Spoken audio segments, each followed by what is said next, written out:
Tchoukball on Fire, episode 5. I'm simply thrilled to introduce my guest today, Darnell of Dublin in Ohio, United States. Jane is a physical education teacher at the elementary level. She teaches students from grade 1 to 5. She is the mother of a boy and a girl. She discovered Tchoukball in 2012. Jane, I have been given to Tchoukball Fire Nation little overview, Jane, but take a minute to tell us about yourself. We want to know you, and then tell us how you discovered Tchoukball. Well, thank you for inviting me to participate in this. I actually went to the Ohio State University for both my undergrad and graduate degrees, and I have a physical education degree and then teacher education. I've had in my teaching career several student teachers from the Ohio State University and from some other small colleges and universities around central Ohio. I studied originally under Dr. Siedentop at the Ohio State University, and he was a proponent of sport education. So whenever I look at something, we try and play all the way through from what it would be like if you were actually in that sport. So we start with, the beginning of the year with drills, and then we get into some scrimmages and some gameplay. This year when I decided to introduce Tchoukball, I had to kind of crunch it down, it was a very short unit, but it was so well received by the children that we ended up doing an intramural unit, and we also went into as a recess game. It was so easy to introduce that the kids went ahead and wanted to play at recess, and they kind of do that on their own. So it is a modified version through sport education. It's really simplified, but we've been having just a great time with it this year. Thank you. What was the appeal of Tchoukball, and why did you want to introduce it to your students? Well, in the graded course of study in our curriculum, there is a lot of throwing and catching. And so this was a great way to implement that. The other thing I really liked about it was the lack of intimidation. We have anywhere from basically 8 to 12-year-olds playing it, because we have a range of ages even within the 3 grade levels. I play it in 3rd through 5th. Even at the 8-year-old level, they're able to understand the rules easily. And like I said, the whole throwing and catching concept is just really so integral in our curriculum that it was just a really easy thing to adapt to and get into what we need to do in our schools. Well, it's great to hear that. But tell us how the game spread out in your school district. Well, originally I was talking with some other teachers. We have a couple of meeting days before school starts in August. So last summer I was talking with a couple other teachers, and the one had purchased the equipment last year, and I think he just found it through something that he had seen on YouTube from a neighboring school district. And then one of the other teachers was talking, and we kind of, he was sharing with me what it was about. I got online and looked it up on YouTube. I found the site that talks about the Wellington School. And so then we kind of looked at it, and I decided I had enough money in my budget to purchase one of the sets, and I borrowed another set from the other teacher who had it. Because I really am from the background philosophy that we need to modify the game down so we have a lot of interaction. Like in soccer, I'll play 3-on-3 or 4-on-4 instead of the parent game of 11-on-11. So pretty much we broke it down to about 4-on-4 or 5-on-5 games, and I had such fun with it, like I said, that I explained it, when we've had some meetings with the other teachers in the school district, and one of the ones who didn't purchase the equipment this year is actually going to borrow it from me this year coming up, and he's going to introduce it at a different time. We really share equipment around the district as much as we can to facilitate getting more equipment. Excellent. And what has been the biggest challenges you have been facing while introducing the game to your students? With the students, it's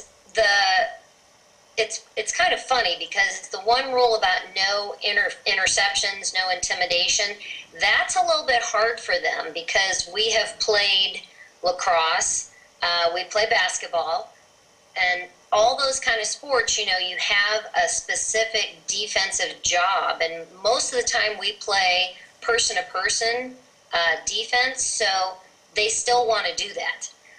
They still want to steal the ball, intercept, and so that was one of the hardest things to get them to not do. But as far as the whole game concept, there's a similar, very easy childhood game that we play called Cherry Bomb, and that was one of the easiest ways to introduce Tchoukball for me because it's the same type of thing, but you're on opposite sides. I think it was actually a children's sidewalk game, and you would bounce the ball on the sidewalk so it would go into the other team's, grass area.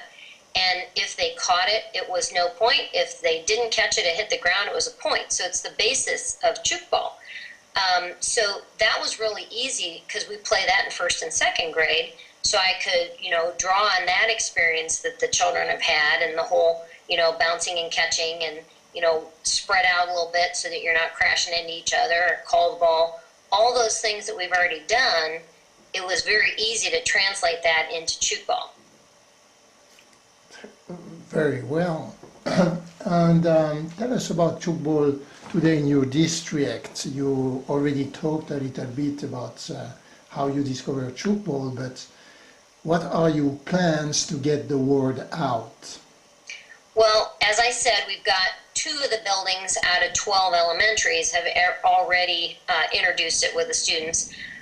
When we go back in the fall, again, well, it'll actually be in August, we will get together again, and so I can share, and I have videotaped a lot of my classes, and I can share that with the other teachers to show them, especially, and I had explained to you in the past, I had a special day that we had kind of as a reward day in school, and I had 3rd, 4th, and 5th graders playing, and I videotaped that because I also had a special needs student with Down syndrome, and he was totally integrated into the game. We changed the rules a little bit. We made it so that the ball could bounce on the way to him or from him so that that wasn't a fault. And the kids totally integrated him into the game. He was fully participating, and he was a 3rd grader. So he was in the youngest of the student population there, but they had a great time. And so I've got those videos that I can show to the other staff, teachers, and, kind of promote the game that way. Excellent. Jane, now we reach my favorite part of this interview, and I will ask you a series of questions, and you get back to us with mind-blowing answers. Are you ready? Sure. Mm-hmm. According to you, what is the most challenging for the diffusion of Tchoukball? Well, there's a couple things. One is it's just such a funny name. The teachers are all, what is this game and how are you playing? And I always invite them to come in and see, at the end of class how things are going. And that has been, just the name itself, it's such a new thing. But I think that in the physical education community, we have a lot of access to things that the general population doesn't look at. Another example of a wonderful activity is called pickleball, and it was developed in the United States probably 30, 40 years ago. And again, it's not anything that really anybody plays outside of the PE class environment. But I really think that maybe looking at the recreation center as another avenue would be a great idea to promote to, like we have a Dublin Rec Center, there's Ys around here, YMCAs, There's lots of fitness centers that are developing, and they have a lot of need for what can we do with the family? What can the kids do? And Tchoukball really could be a multi-generational sport. And I think that would be a really good thing to, promote out into the community. Great, excellent idea. Thank you for sharing that with us. What has been your best experience in Tchoukball? Definitely the last time we played with the 3rd, 4th, and 5th graders all combined, and it was their choice to come. And like I said, we had the special needs student, and they were all great. I mean, it's a learning experience on multiple levels. Excellent. What would be the advice you would be giving to someone who wants to promote the game in a community or in school? Well, a fun thing that I did was once we started, I knew I only owned one set of frames. And like I said, I really believe that when we break it down for elementary students, the more hands-on experience we have. So I divided my gym into 2 sections. Well, I only owned one set of frames. So at the end of when we did the intramural unit, I asked the children to sign a petition. And I had probably, I ended up with about 65 signatures, and that was probably almost all of the kids who played intramurals, and that was the only ones that I really asked to sign the petition. I said, on your way out, if you're interested in trying to get another set of frames, sign this petition for me. So I went to our parent-teacher organization then with this petition, and they gave me the money immediately to buy another set. So that was a fun thing. And the parents said, when I went to PTO, the parents said, oh, we hear about this game all the time. And I said, unfortunately, I couldn't get the video working, but I'm like, I will definitely be having that showing when we have open houses and stuff, so the parents can see what that game is. And that will be a great thing to get out to the parents and the community as well. Fantastic. Where do you see Tchoukball in 5 years from now? I'm not real sure. I think that if we continue to promote it at the elementary level, everything goes up from there, and the kids love it. It's something that's really easy to implement. I think, unfortunately, because of budget restrictions, they've really cut back on a lot of things at the middle and high school level. But it's a really easy thing to transition in for a class, and I think it could meet a lot of their curricular needs as well. Like I said, if we can promote it with the recreation centers and the YMCA's and those kind of activity areas, I really think that it could be, like I said, a multi-generational. I'm excited to go this summer, next month, out to Boston and see it played outdoors as an adult group, and kind of talk to that massive Tchoukball group and see how they are promoting it and getting the word out.